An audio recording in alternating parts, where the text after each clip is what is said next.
If you're carrying high-interest credit card debt, you probably know how quickly it can snowball. One month you're making the minimum payment and think you are on track, and then suddenly, you realize that the majority of your payments are just going toward interest and barely reducing the balance. That's where balance transfer credit cards come in. They're one of the most effective financial tools available to help you take control of your debt, lower your interest costs, and potentially save thousands of dollars while paying off your balance much faster. In this video, I'm going to break down everything you need to know about balance transfer cards, what they are, how they work, their pros and cons, the steps to use them correctly, and some of the common mistakes people make when they first sign up.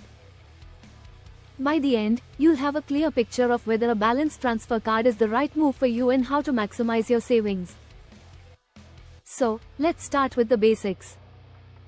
A balance transfer credit card is simply a credit card that allows you to transfer debt from one or more of your existing credit cards onto it, usually with a much lower interest rate. Many of these cards offer a promotional 0% April period for anywhere from 6 to 21 months. That means during this time, you won't be charged any interest on the transferred balance. Instead, every dollar you pay goes directly toward reducing your debt. Think about that for a moment. If you're currently paying 20% or even 25% April on your existing credit card, and then you move that balance to a card with 0% April for 18 months, you're suddenly avoiding hundreds or even thousands of dollars in interest charges.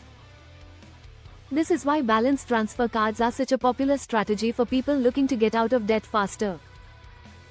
Now, you might be wondering, how does the transfer process actually work? The mechanics are fairly straightforward, but there are a few details you need to understand to avoid surprises. When you apply for a balance transfer card and get approved, the new credit card issuer will usually ask you which existing debts you'd like to transfer over. You provide the account numbers and the amounts, and then the new card company pays off those balances directly. Once that happens, your old cards either cleared or reduced, and the debt now lives on your new balance transfer card under the promotional interest rate. It's not a cash transfer to you personally, it's a direct payment between credit card companies. And that's an important distinction. But here's where you need to pay attention. Most balance transfer cards charge a balance transfer fee, which is typically around 3% to 5% of the transferred amount. So, for example, if you transfer $5,000 and the fee is 3%, you'll pay $150 upfront. Now, is that worth it?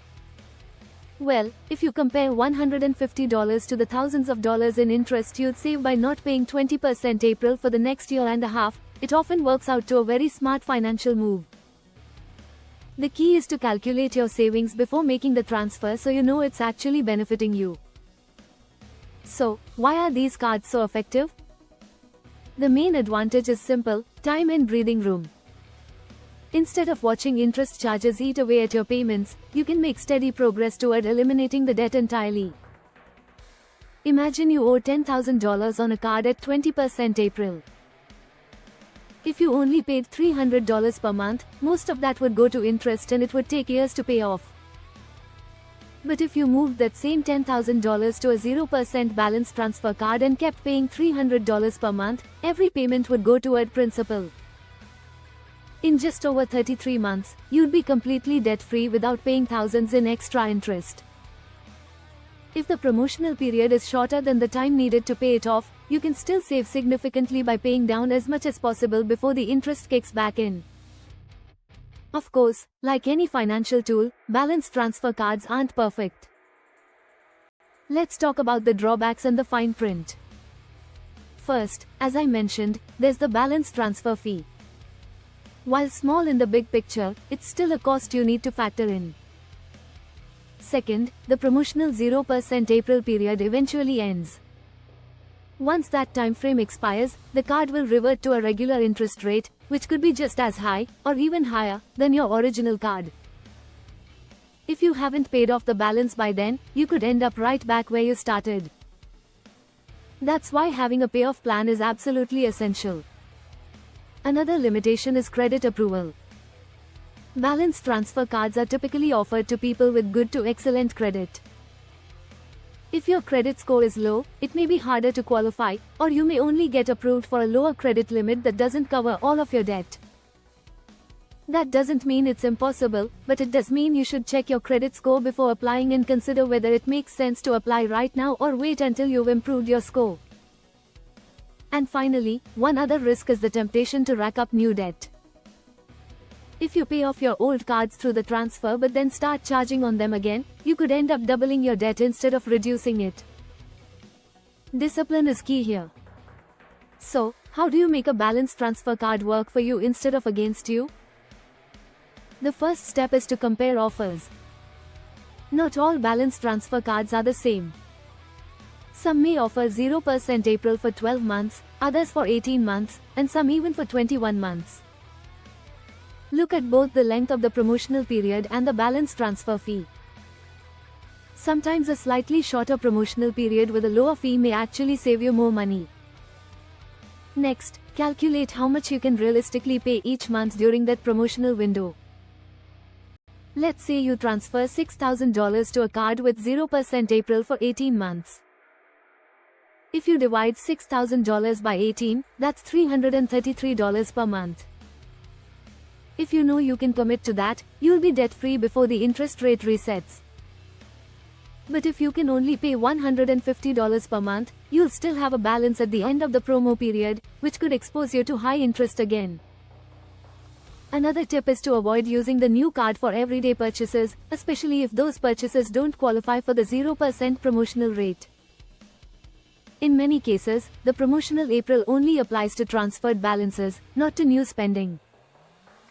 That means if you swipe the card at the grocery store, those charges may start accruing interest immediately at the standard rate. The safest strategy is to treat the balance transfer card as a dedicated payoff tool, not a regular credit card. Keep it in a drawer, make your monthly payments, and focus solely on reducing the debt. It's also wise to set up automatic payments so you never miss a due date. Missing even one payment could void your promotional April and cause the card to jump back to its regular interest rate. This is one of the most common mistakes people make, and it can completely erase the benefits of the transfer. So, automation is your best friend here. Now, let's address a common question: is it ever smart to transfer balances multiple times? The answer depends. Some people do roll their debt from one balance transfer card to another, essentially chasing 0% April offers until they're debt-free. While this can work, it comes with risks. Each new application results in a hard inquiry on your credit report, which can temporarily lower your score. Also, there's no guarantee you'll be approved for another card or get a high enough credit limit. And don't forget the repeated transfer fees.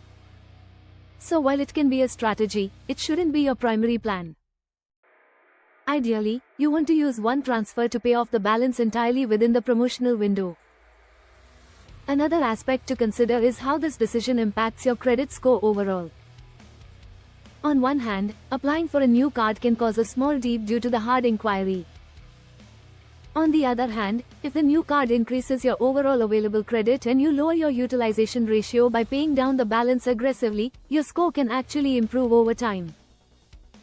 Responsible use of a balance transfer card, meaning on-time payments and disciplined spending, can be a positive factor for your credit health. Let's also be realistic here. Balance transfer cards aren't a magic fix for debt problems. They're a tool. If your underlying issue is overspending, moving the debt won't solve that. The key is to change your financial habits alongside using the card. That might mean creating a budget, cutting unnecessary expenses, or finding ways to increase your income so you can pay down debt faster. Without those changes, you risk falling back into the same cycle once the promotional period ends. Now, let me give you an example to tie this all together. Imagine you have $8,000 in credit card debt on a card with 22% April. If you keep making only minimum payments, you'll likely pay over $10,000 in interest before you're debt-free, and it could take more than a decade.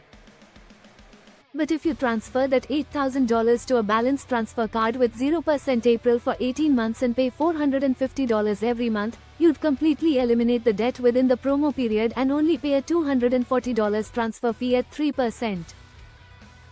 That's a total cost of $240 versus $10,000 in interest. The difference is life-changing. So, to wrap this up, balance transfer cards can be one of the smartest ways to tackle high-interest debt if used correctly. The benefits are clear: lower or zero interest, faster payoff, and significant savings. But success depends on discipline, planning, and understanding the terms of the offer. Always calculate the true cost by factoring in fees, set up a repayment schedule that matches the promotional window, and avoid using the card for new purchases. If you approach it with focus and commitment, a balance transfer card can be the tool that finally gets you out of the debt cycle and back on track financially.